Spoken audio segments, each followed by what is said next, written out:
Hi, Renu. My name's Prachi. So nice to meet you, and thank you for being on Distash today with us. Thank you, Prachi. Very nice to meet you as well. I'm so excited to be on this dash.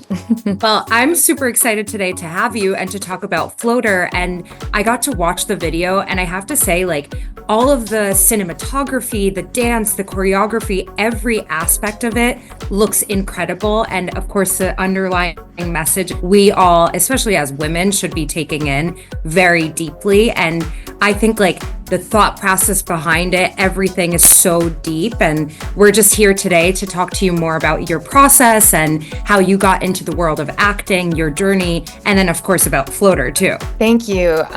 Those words mean a lot to me. I'm so grateful. That was exactly my intention with the piece, and I didn't really have an agenda for where it could go, but connection is what I was hoping for. So it really means a lot to me that it's been resonating. And yeah, I'm here to share all because I hope that my journey and Floater can inspire other artists, other independent artists, or other artists on the rise to just put their art out there because power of one, it just takes one person to connect with your piece, and Of who course. knows. Yeah. And so going back to you, how did you start your journey? How did you enter the world of really like creation and media and acting? Storytelling I believe, is just an intrinsic part of so much of our culture in itself.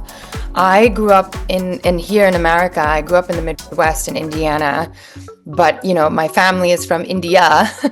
And so my grandparents, they lived with us at home. So I pretty much lived in a joint family structure. So growing up at home, there was always either ZTV or Mahabharat playing, and story was such a big part of everything I was absorbing at home. But going to school, especially in the Midwest, and being one of the only brown girls in class, I felt very much like I didn't belong. So storytelling and going back home and having, my grandparents read me a kahani at night, or, tell me a bedtime story was an escape. And slowly, all these different facets of our culture through performing arts, whether it's music, dance, became an escape and a way for me to self-express. Self-express in a way where I felt like nobody else might understand who I am, but in my basement at home, I get to be my full self. So this really was just a part of an exploration of self growing up, but I didn't necessarily think that I had permission for this to be a profession. And then, as you get older, you see Hindi cinema, Bollywood, you see actresses that you look up to winning beauty pageants, and that's their way to get an in. And so eventually I kind of fell in love with the glitz and glam of it. You just kind of assume like what you see on the surface is how you do it. I kind of just fell in love with the superficial aspects of it. So I started doing beauty pageants. I won a few, and I very quickly had a reality check that this is way deeper than just looking nice and dancing on screen. And I felt like I was in this conflicting relationship of make my parents proud, get a degree, get a well-paying corporate job, and then be a weekend warrior going to these like pageants and tryouts and modeling and trying to prove that like I can be beauty and brains. And somewhere between that conflicting back and forth, I really just was not happy. And it's, pain sets you free. And when I realized, like, what am I doing? I had to take a pause and ask myself, what am I really looking for? And for me, the answer was, I am still that little girl that's just trying to figure out who she is and how to self-express. So I took a pause. I started going to what I would consider more serious acting classes. And I just started looking at material and stories that really moved me and inspired me and helped me feel a little bit more confident. In the process, I also started working out more, but again, not for just to look fit and look hot, but more as a confidence boosting mechanism. So combat sports and boxing was something I just felt very connected with. Again, growing up, all that dance it just helps you feel more free. So for me, in my fitness routine, I wanted to find something that also helped me feel a little bit more free, but also a little bit more fierce. So I felt like all of these different just tenets of storytelling started converging. And eventually, when the time was right, I felt like I was ready to truly make a career out of it. So I was working in the Silicon Valley, and at the time, the startup I was working for got acquired. So I felt like I had proved myself in terms of yes, I got the corporate stars and stripes, if you will. And I moved to LA, and I just started putting myself out there. And I realized the more authentic you are, and I always say, stop having Clark Kent energy and think that you have to save your Superman self for just, the walls of your home. Show everything you've got. And I used to feel like I had to be one or the other. Like with my parents, I had to be like, the college degree, 9-to-5 hardworking girl. Yeah. And then at home, I got, like, in my apartment, I got to tell myself, like, oh, maybe I can win this pageant. Oh, maybe I can, perform in this show. And when I started submitting myself to independent project, just bringing my whole self to it and not hiding any part of who I am and saying I can be all of these things, I started seeing more success because I wasn't trying to be one thing or the other. I wasn't trying to fit in necessarily. And I wasn't trying to play some kind of game like, oh, if I can just be this winning pageant girl, I'll have an in, It was no longer about solving some kind of puzzle, and it was just, this is who I am, and I want to make art that moves me so that if there's another version of me out there, I can move her too. And slowly but surely, I've gotten some success now with the projects that I've done, and I also want to keep making my own projects because that's the name of the game, bring you who you are to the forefront, and other people are going to want to work with you. That's incredible. And it's also nice to see someone from the Midwest and someone who's had a more traditional, like, corporate background. You went into the world of corporate, you exited seeing that you want this other life for yourself. And also, you brought this up before, but when you see something like boxing, it's so interesting, right? Because a lot of times, I've taken boxing classes, I'm nothing like you, but a lot of times in classes, I know they say to be light on your feet. And it's very different than what you're seeing in something like Bharatanatyam or Kathak, where it's more heavy and more emphasized movements from your feet. So how did you pair the two? And I feel like they're very different art forms, but they're both choreographed, they're both beautiful to watch. What made you want to pair boxing with the world of Indian dance, classical dance? Yeah, such a great question. And I really appreciate you noticing like the juxtaposition of both, and yet like these interesting parallels and contrasts. There's a movie that many of us recently are familiar with, Monkey Man by Dev Patel, and rest in power, legendary Zakir Hussain. He has this beautiful Jugalbandi scene with Dev Patel on the boxing bag where Zakir Hussain is rhythmically very in flow state almost on the tabla, and you see Dev Patel boxing. And I remember seeing that earlier this year, and I was like, wow, I am seeing parts of my heritage mixed with, a martial art and combat sport that I love, but in a way that is opening up my understanding of how truly everything that we are can kind of meld into this flow state that a lot of artists talk about. And for me, those beats were reminding me of the tals that I had to learn a lot of Bharatanatyam towards. And I stopped my training. I never had an Arangetram, but I had done like 3-4 years of Bharatanatyam training growing up. And I remember the part about Bharatanatyam that was so beautiful was that, to your point, yes, there are these like very intentional steps, and it can feel very like controlled and precise, and yet the expressions in the face and the mudras, there's this grace and almost effortlessness that's needed, because otherwise you'll just be like a robot and really stiff. Yeah. This kind of shift from going from really strong and soft at the same time is actually really similar to boxing in the sense that, yes, your punch is going to be strong, and yet at the same time, you know, this famous quote by Muhammad Ali, float like a butterfly, sting like a bee. You have to kind of have grace in order to be unpredictable and almost in that flow state. And yet when you want to sting like a bee, you can really just put all your inertia in it. So those elements really were very similar. And then footwork, you know, everything that we do comes from the ground up.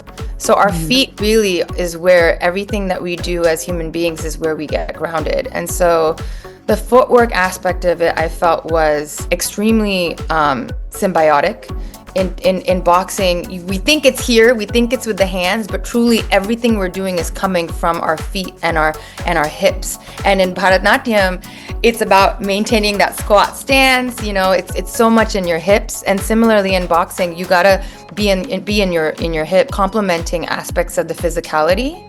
But more than that, you know, I can go on and on about that. But more than that, I would say it was really that element of going from soft and strong, you know, graceful and gritty in a way that I felt was true in both. And I think that really good movement-based art shows that for any gender, but I feel like for women, man, I want to see more of that, because we need to see and embrace that we get to be all of these things, and we can be soft and strong. And I think that movement sometimes can be louder than words. For sure. And you also brought this up in your Muhammad Ali quote, but the float like a butterfly, sting like a bee. I think as women, we're often told to be gentle, calm, quiet. We're not told to be aggressive or in your face at all. So it's interesting to see like the world of boxing where you take this aggression out on a bag or whatever your opponent, or in the world of dancing where you're taking your aggression out by the movements, by the mudras and the footwork. So it's really interesting to see how you paired the two to show how a female and a woman is supposed to be this gentle creature, but at the same time, we're coming from a place of power. We're coming from a place of quiet, but at the same time, we can sting like a bee. So 100%. Kind of going back to the cinematography and the colors and everything that you use, did you purposely use the pink and black? Did you purposely use the lighting to kind of show the two sides of a woman? Yes, and thank you for noticing the attention to detail. I really appreciate this question. I think for me, again, growing up, especially because I'm a child of an immigrant, when I turned to my culture or performing arts that was linked to my culture, I felt like I had to do it behind closed doors. So in the shot planning and of our piece, the dancing is almost it feels like we're in a black void, you know, and it's really a nod to this sense of when you're looking for your roots and your heritage, and you are trying to kind of figure out who are you and who you are representing all of these women and ancestors before you. And sometimes we turn to our culture for that support, whether it's through our grandparents or through the stories or whatnot. And at the same time, sometimes tradition and conservatism, if you will, keeps you too rooted, and it keeps you planted in a way that you can't grow and you can't expand. And so I wanted to explore this sense of like stuckness, and also this sense of all of this culture is in this one person. So we found a set location where two studios were actually in one building, where there was this blackout studio, and then next door there was almost like this garage-like setting, and there was a boxing ring there. And so it ended up being super convenient. Bless my producer Meghna Chakraborty. She has shot a lot of dance and music videos there, so she found this really convenient location for us. And then it was really important for me in the boxing kind of visual elements for it to feel really gritty. And to your point, I think the colors needed to show that there was a through line, and you could see that the person is still the same person, and yet there's almost like this nakedness to the boxer who's unhinged and comfortable in her skin and comfortable being who she is, how she is, and this beautiful, like almost extra decorated and extra cultured and ornate version of who she is as a dancer. and still kind of opening it up to a little bit of interpretation. I didn't want to get too traditional either, because this is a piece about evolution. So I was lucky enough to get wonderful collaborators to just come and support us, for free. A beautiful brand named Surmei, they actually had at the same time released a collection of these beautiful adornments called part of a collection called Dichotomy. Those are beautiful. Yeah, you can see the sun and moon, right? And I was like, oh my gosh. So I knew I wanted to sprinkle culture and sprinkle this element of like modern evolution in there. And then the color schemes, red is, reds and pinks and those deep hues are just, we see that everywhere, especially in Indian culture specifically. And then black, again, I wanted to just showcase, I wanted the human being to pop. So I didn't want to add too much. I just wanted a pop of red and the rest to just be left to the imagination, because it really is a piece about finding your sense of self. And I like how you wore red today and I'm wearing the black, so we're kind of balancing each other out. Very in theme. I love it. Yes. So Renu, what's the main message as someone who's a viewer, someone who's taking in this content, viewing it, walking away from this feeling, wow, like this is how I view myself and this is how many of the people in our society view us too. What's the main thing that you want people to take away? Whether you're South Asian or, whatever your background is, I want people to lean into everything that makes them who they are. That's what I want from myself. That's what I struggle to do every day. So with Floater, I really hope that whoever's watching and whoever's resonating feels empowered to take all aspects of who they are and celebrate the parts of them that don't make sense and that are paradoxical. We feel like we have to be one thing or the other because systems or the worlds might tell us that that's kind of the best way to be accepted. I want you to feel like who you are is enough. You don't have to be in hiding. And also, sensitivity is not fragility. Being vulnerable is in itself an extremely strong. It's a pillar of strength. So embrace the parts of you that feel soft, because I bet you they're going to make you feel that much more stronger. And the last thing I'll say is women have a lot of untold stories generationally, whether it's our moms, our grandmothers, and maybe they didn't know how to use their voice. And I think even right now with the political times across the world, not all women feel empowered to use their voice, or they might not find the right words. So find ways to move your body. Find ways in your everyday life that give you a little bit more confidence to explore what is it that you want to say and how do you want to speak up for yourself, because you deserve to express yourself. And I hope people watching this feel a little bit more empowered to just explore that sense of self and celebrate who you are. That's amazing. Thank you. And thank you for showcasing not only the dichotomy of woman in the South Asian culture, but reminding us to be true to who we are, reminding us to be free in movement, free in our everyday lives, and be true to yourself too. So I think the video is incredible, and I hope all of our viewers out there are watching it and taking in the message. And Renu, you're amazing. You are setting such a great path for people to come into this industry as well. So I want to thank you too. Thank you so much, Prachi. This has been you've been great. I really appreciate your questions. Thank you, Distash. You guys are awesome. And thanks for just bringing our piece a little bit more visibility. Anytime. And thank you, Distash. Thank you, Sonia. And of course, thank you, Renu.